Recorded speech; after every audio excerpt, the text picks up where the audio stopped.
Hey, good morning, y'all. I wanted to elaborate on yesterday's video about all the anxiety and stuff I'm feeling. Um, for those who don't know, I'm a paranoid schizophrenic, schizoaffective. Because I also have bipolar, uh, which if you don't know, means anywhere from anxiety, mania, to depression, suicidal thoughts, all that kind of stuff. Um, But the main thing is that really screws with my issues is all my life, from childhood on up, I've absorbed a lot of information. When I was a kid, I read every book I could get my hands on, including the encyclopedias, the entire set. Grabbed a dictionary and just looked things up. Basically, I absorbed information like a sponge for about the first 25 years of life, and then started to act on that information. But the reason I mention this is because all of that knowledge with a paranoid delusional mind creates endless possibilities from everything. I'll be walking down the road and see somebody on the other side heading my way, and my first immediate thought is, are they going to cross over? My second immediate thought is, okay, why are they going to cross over? And then all the scenarios start popping into my head. Oh, they're coming over to rob me. Oh, they're going to mug me. Or, they're going to beat me up. Maybe they're trying to buy drugs, or maybe they're trying to sell drugs. Or that's just the tip of the iceberg. I can't even begin to go through all the examples that pop into my head. It would take forever because they never stop occurring. There are times when it's better. The medical marijuana helps dull the process, sometimes even dim it. But it's endless. Which Way books were my favorite thing as a kid. And they teach you something valuable, that your choices can lead in more than one direction. Most people tend to think they made the one choice and that's all there really was. Well, they're not seeing all the possible different choices they could have made with that one choice, and all the possible different choices from those different choices. I'm sure they just don't want to even bother to fathom the math of it. But the thing is, for somebody who's very intelligent, which a lot of people don't think I am, but, well, I'm sorry to say, I just had 2 strokes and I'm pretty screwed up from it.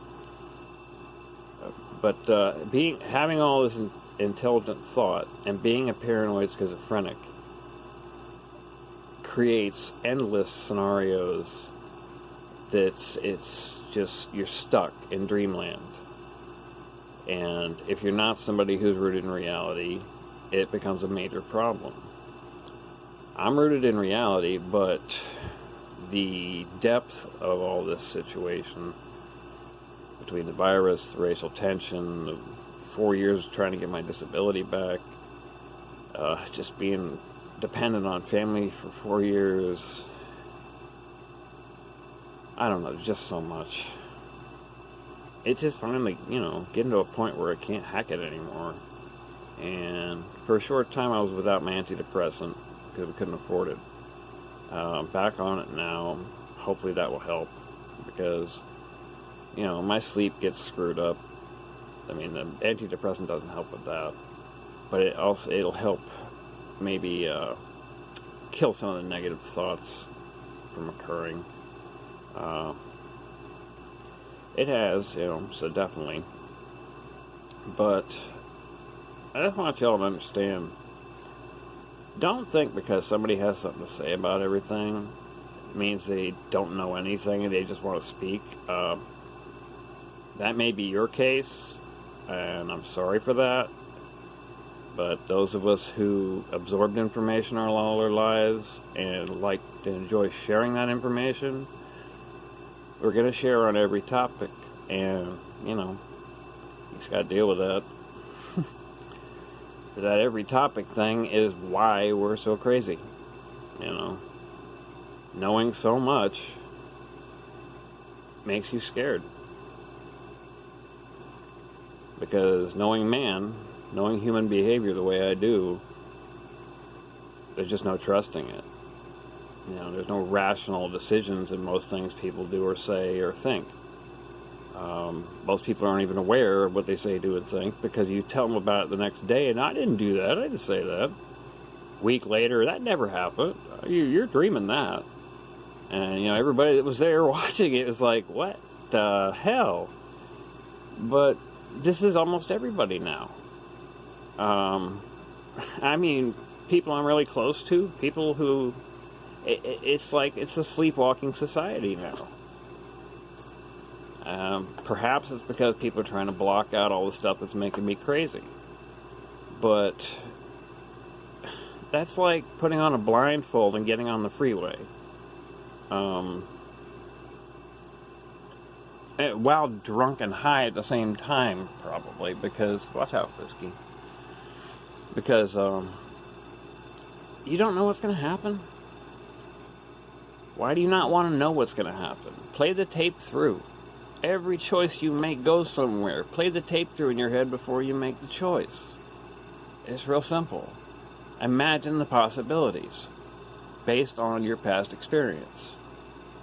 That's how it works. You analyze things based on past experience. Those past experiences are one of the things that screws with me, but they're also the things that keep me safe. Knowing human behavior, knowing the possible outcomes, I avoid a lot of trouble. Most people would just walk into this trouble blindly, and do on a regular basis. I see it, I hear it, friends, everybody talks about this stuff. You can't go through life being blind.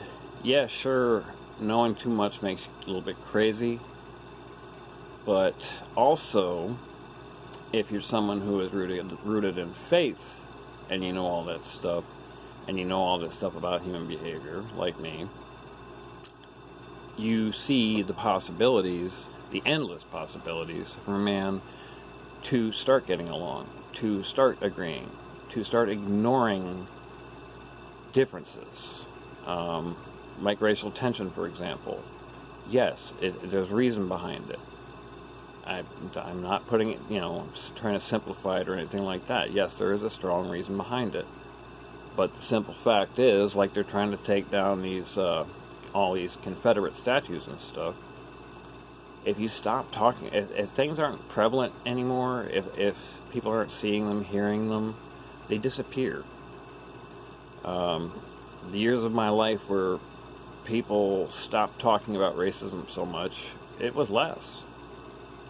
Now granted, that was also before a lot of highly publicized incidents of black youths and other, people of color being mistreated by police, more or less just because of that color. And in a lot of cases, it is just because of that color, and that's not cool. But the sensationalism of those events, drive further racial tension, racism from all sides. It's just sad, but these people aren't thinking through. Being angry and shouting and carrying on, what has that done in the past except stir up violence? It's just not the way. If you want to stop something, as simple as stop participating in it. Try to convince those around you to stop participating in it. Just make it go away. That's what you do. I mean, it's I guess today's human nature to try and fight things. That's not the way it works. Fighting never works. You can fight for life, try to believe that you will live in a situation where you're hurt or something like that. Try to will yourself to live, but we can't force issues. We can't really make things happen. So we're just along for the ride, I kind of got lost there for a second. I apologize. Like I said, I've had 2 strokes, so It happens. But anyway, hopefully you got a little bit of peek into why I have so much anxiety and paranoia and all that stuff. Ignorance can... the saying ignorance is bliss, it really is in a lot of ways, but at the same time, I feel it's very sad that these people walk through their lives without really seeing anything or knowing anything or participating in anything. And that's just not me. But crazy as I may be, another day goes on. Peace.